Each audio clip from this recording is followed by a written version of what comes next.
Welcome to today's episode of our Dollars and Sense Podcast. If you are listening to the Dollars and Sense Podcast for the first time, it's a show where we get people to discuss some of the most interesting finance topics.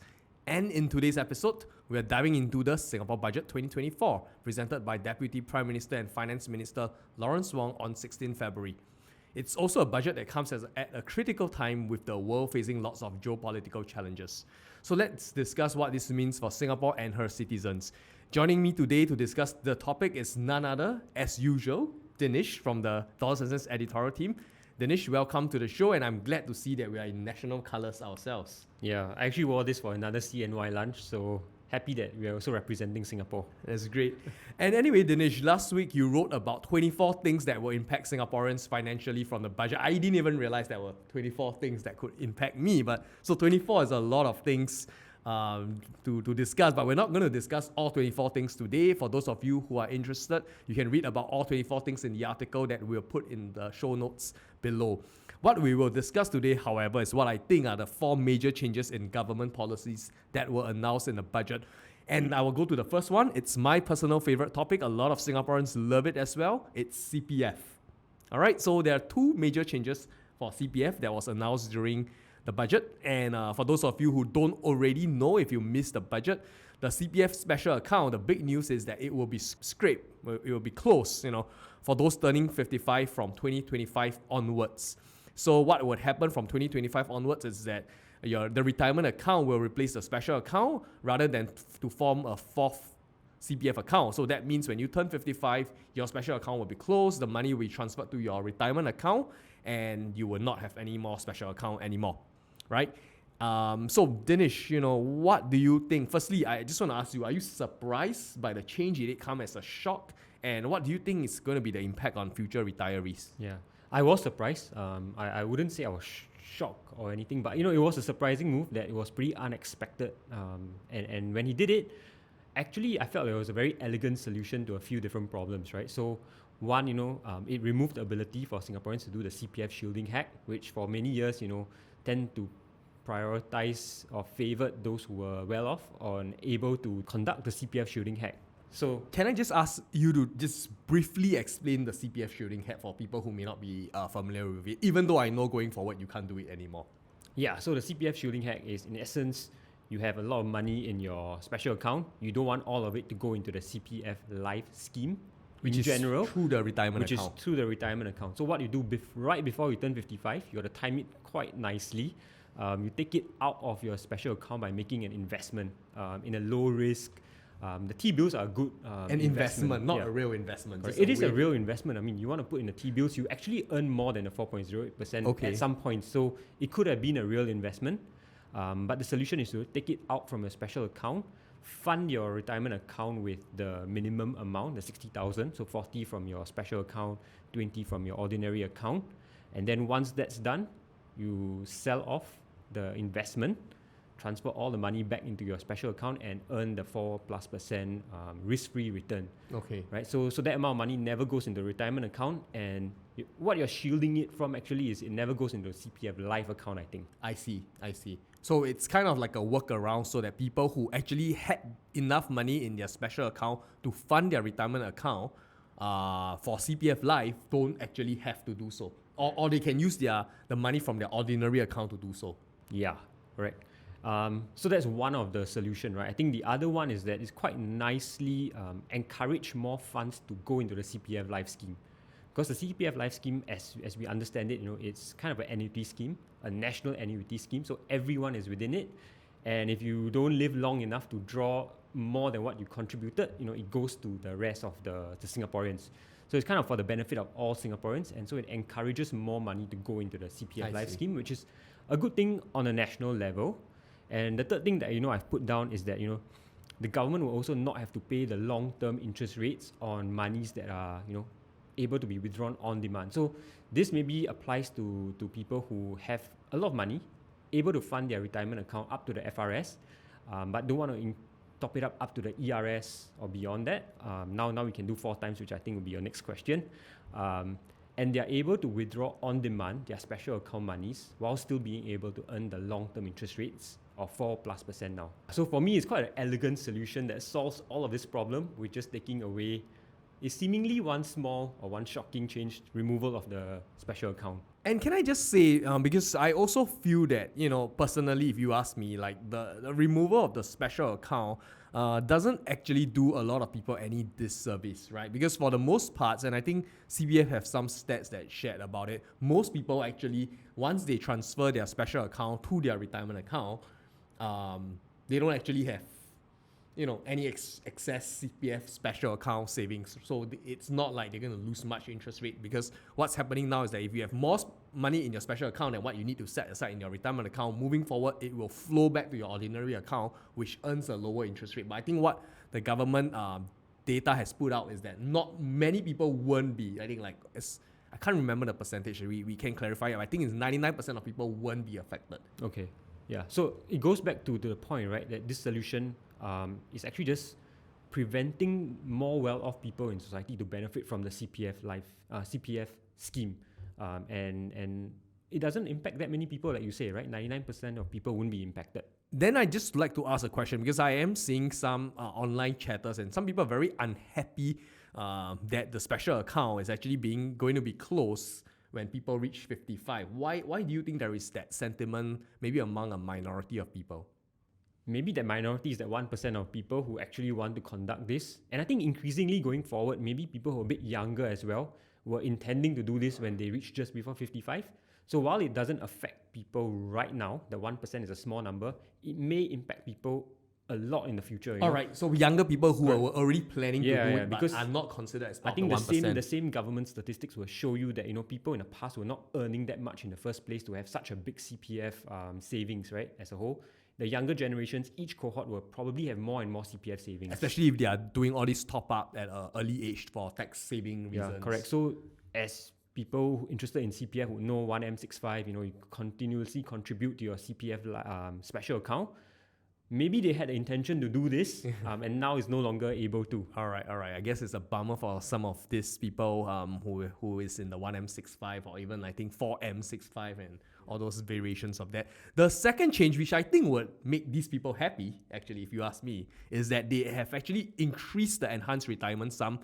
So it used to be 3 times of the basic retirement sum, but the announcement is that from 2025 onwards, the enhanced retirement sum will increase to 4 times of the basic retirement sum, the BRS. So this will raise the ERS for next year to 426,000 instead of the initial 319,500. So I think people in the 1M65 community, they have a lot of money in their CPF savings.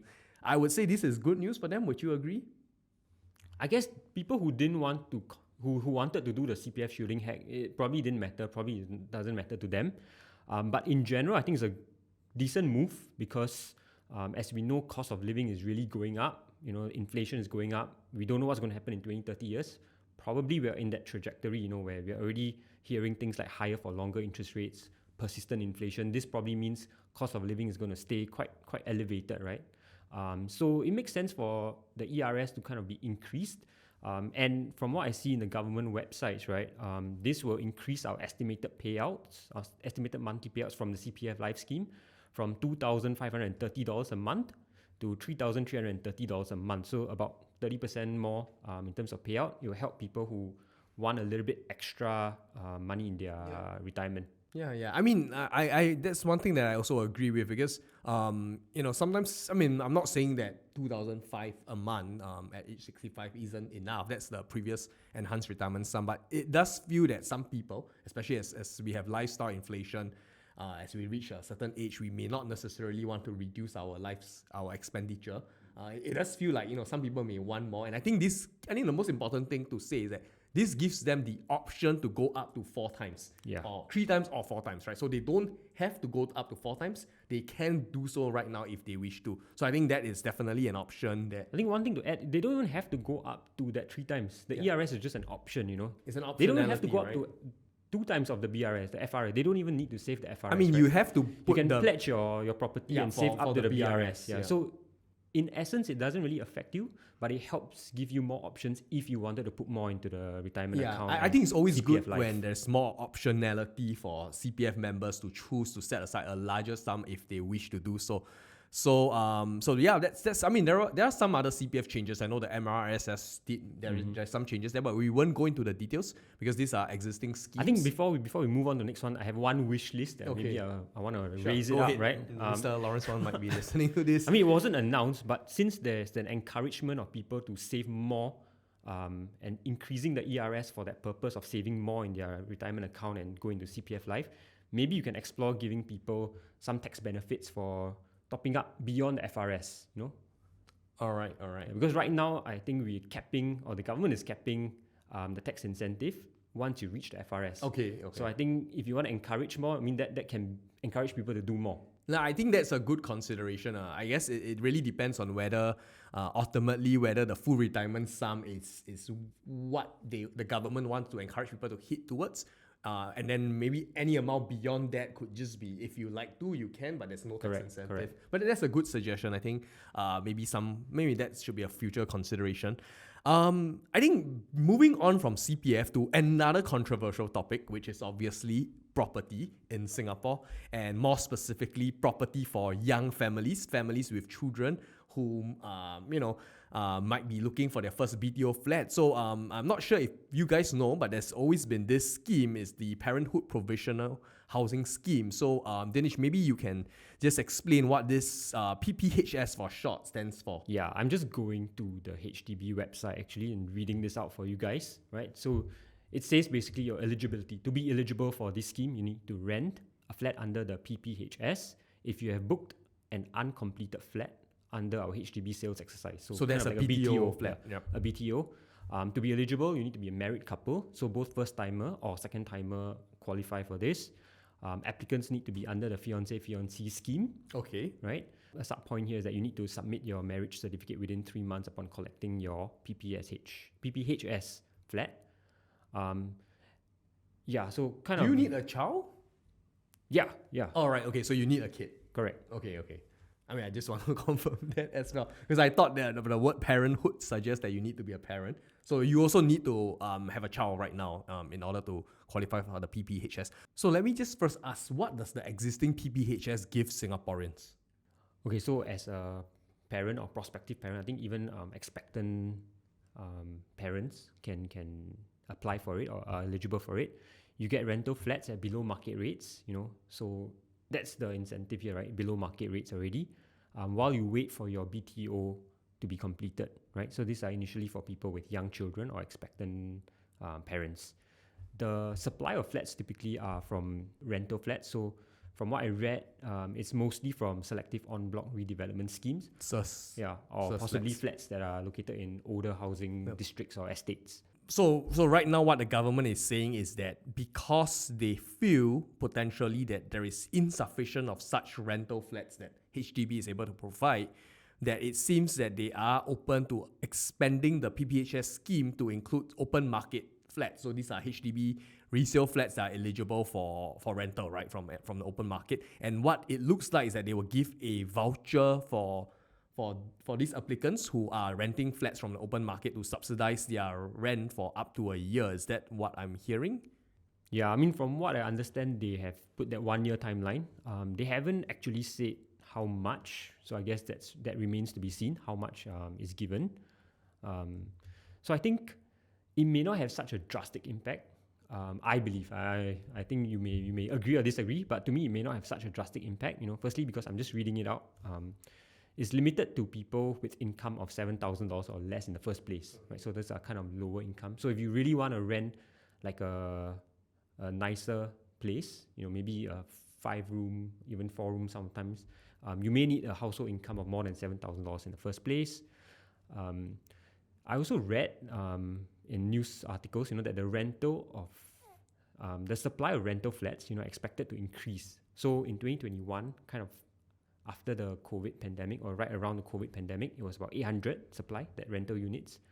It was 1,800 in 2023, and it's going to be increased to 4,000 in 2025. So they're ramping up supply. So hopefully, it will impact less and less people.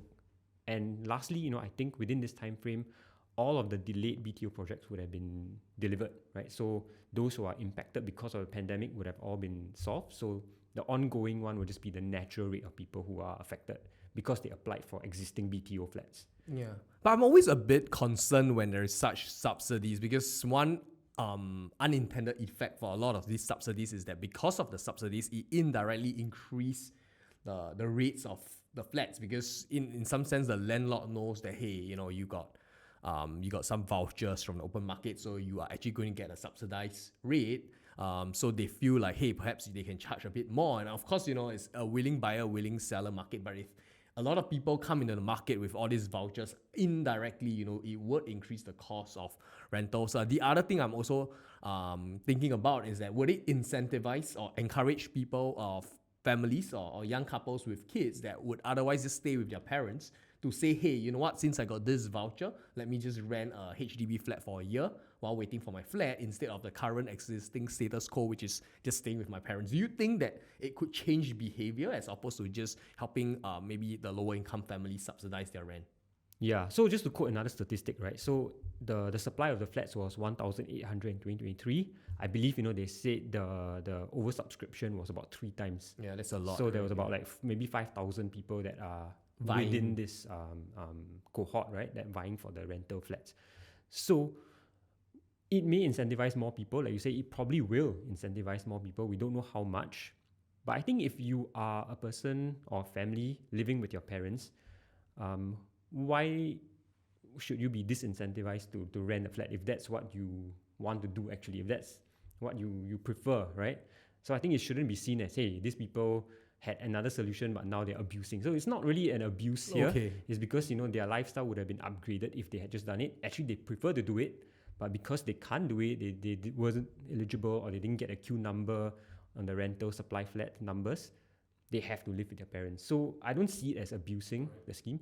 And in actual fact, I think maybe another wish list can be like, if you're really serious about helping this group of people, and I think we explained it should be less and less, down to the natural rate of people who actually need it because they apply for the current BTO flats, you should extend it beyond 1 year, because you want to help them throughout the BTO building process, which they say is about 3 years or up to 4 years now, right? So maybe more than 1 year of help might be needed.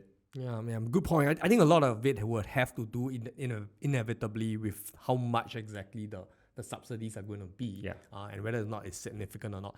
I just want to come to the last thing. I think this is the last, but it's not the least. To me, it's one of the biggest change that was announced in the budget, and that is the training allowance. There's a couple of things in here at the same time, but basically the essence of it is that for people age 40 and above, they now have the opportunity to essentially go for a kind of like a skills future level up program along with a subsidies for full-time diploma, and they will get training allowance as well when they enroll in those full-time courses. So I'm just going to go one by one just to explain. So the first thing that would happen when you turn 40 and above, and this goes for future cohorts, so we will enjoy that as well, is that you'll get a $4,000 skills future credits, and this will be use only confined to the use of in selected full-time, part-time, and undergraduate programs as well. So there's a limited usage of this $4,000. In addition, when we turn 40, we will also receive subsidies to pursue another full-time diploma at the polytechnics or IT or arts institutions from 2025 onwards. So you and I, we may be classmates again soon, right? Not too far away for us. Right, and the last announcement, and these are all linked to each other, is that if we were to enroll in a full-time course, let's say a full-time diploma, we will also receive a training allowance equivalent to 50% of our average annual income. This is capped at $3,000 a month. So in other words, what it means is that if you're earning about $6,000 a month, you enroll for a subsidized polytechnic course, you will get training allowance of 50%, which is up to $3,000 per month, and this is for a period of 24 months. And I think this is huge because it's not insignificant. I think the government is really putting their money where their mouth is, which is like, they've always been advocating about upgrading mid-career upgrades and mid-career transitions. And it feels like, this really realistically could enable a lot of Singaporeans, especially those who are earning $6,000 or less, to actually encourage them to go for upgrading and then perhaps a mid-career transition. What are your thoughts about it? Yeah, I think in the last few years, mid-career has become a buzzword that I become more familiar with as well. I think like 4 or 5 years ago, I've never heard of this term, and then suddenly I've heard it like almost everywhere, right? Every time an announcement comes up, you hear the word mid-career. So I think the government definitely is a signal. They're quite serious about upskilling, not just upskilling, but ensuring Singaporeans remain relevant in the workforce, right? It's quite interesting. I noted, right? It's quite interesting that when DPM Lawrence Wong was delivering this part of the budget, he did say that the initial $500 of Skills Future credit were like a basic tier, and deliberately allowed to be used for a wide range of courses. Okay. Right. So and this one is a little bit more targeted, like you mentioned, right? You can only use it at certain tertiary institutions. So I think the choice of words he used was quite interesting. The people who actually qualify for it might have to be at a higher tier, right?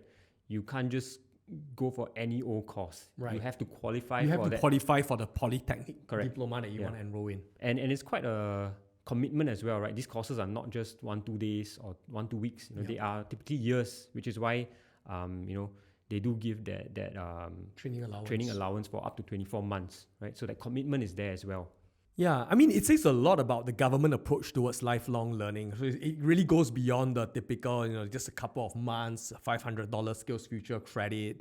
And this is, I think, another thing to note is that this is for everyone, every Singaporean who turned 40, you and I included, regardless of whether we're currently employed or we're currently looking for a job, right? So you don't have to be unemployed in order to qualify for this. You can. In fact, I would say you want to be employed because then you get the training allowance. So if you are not actually making, or you don't actually have income the year before, then your training allowance will just be lower, right? Or if you don't have a job, then you don't get a training allowance. But for people who are actually working, they do get 50% of their income as training allowance. So this actually incentivizes people who are actually already working to go for those courses. I'm not exactly sure whether it has to be a full-time course. It has to be a full-time course. But I was just coming to I'm not sure if this means you can't take any other side gig or self-employment income. We will just have to wait for the details to be out. But even if you can't, I think $3,000 is quite good because you are being paid to study essentially. No, I think the training allowance is given if you were working, right? But the $4,000 Skills Future Level Up program, is eligible for anyone who wasn't even working, right? So that is two separate things actually. Okay, yeah. And the subsidies for everyone, regardless of whether correct. So you could take a part-time course if you're working and you just want to use the $4,000 and still earn an income. I just want to ask a somewhat sensitive topic. I don't want to give anyone the wrong ideas because we don't know the details for this scheme yet. But do you feel like it could potentially be abused?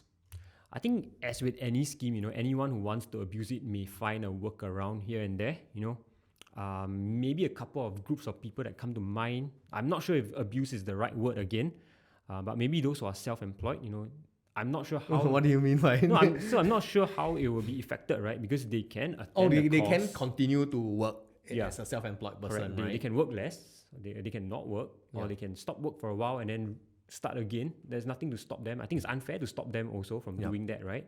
While still collecting the training allowance. So I'm not sure how it's going to be implemented. Yeah, I guess one way of thinking about it, and I was thinking about it over the weekend when I heard this, was that, perhaps there are people who are self-employed, I'm just going to say, gig economy workers, tuition teachers, and it is possible that they also want to move away from being self-employed where your income is fluctuating to a full-time job, right? So it is possible that the training allowance will be useful. They might, I think they would still be within their right to that's what I'm saying. It's fair for them to income because even students can work part-time, right? If you want to. But I think there might be a group of people who may be disincentivized to work, especially if they're not enjoying what they do, right? So maybe if they hate their job enough, they can just quit, take up some of these courses, and maybe they can go into freelancing or becoming a gig worker, right? So then it might disincentivize some people who are already working full-time to leave their jobs. Yeah. You know what? I was talking to someone recently, someone from HR, and I was saying this basically means that everyone who turns 40, if they don't like their job and they're not earning that much, it actually makes some economic sense for them to, just accept that 50% pay cut, because basically if you earn up to 6,000, then you get 3,000, right? So if you don't like your job at age 40, you are basically encouraged to, hey, you know what? Just quit if you really hate it. go take a diploma or a IT program that would allow you to enter the space you are in. And essentially get a chance for a reset in terms of career. It's a real mid-career switch, if anything. And I think it's unfair to penalize such a person from entering the gig economy as well. So maybe they should be able to. Yeah, I mean, time will tell how people will approach this. I think it starts from next year onwards. So we'll see, more details then. But thank you so much, Dinesh, for sharing your thoughts as always. Before we end, I just thought there would have been one more. Five big changes. I think one of the big things, changes. maybe not much information about it. That's why we're not talking about it in depth. Unemployment benefit. It's kind of a big thing to me as well. Implementation not out yet, so maybe discussion for another day. Yeah. Unemployment benefits. Yeah, so details will be out, I think, as mentioned by the DPM during his budget speech. So unemployment benefits look like it's here to stay in Singapore. We will talk about it logically when it comes out. But Dinesh, thank you so much again for sharing your thoughts. And for those of you who are watching or listening to the Dollars and Cents podcast, we also hope you enjoyed this episode and found it useful. Thank you.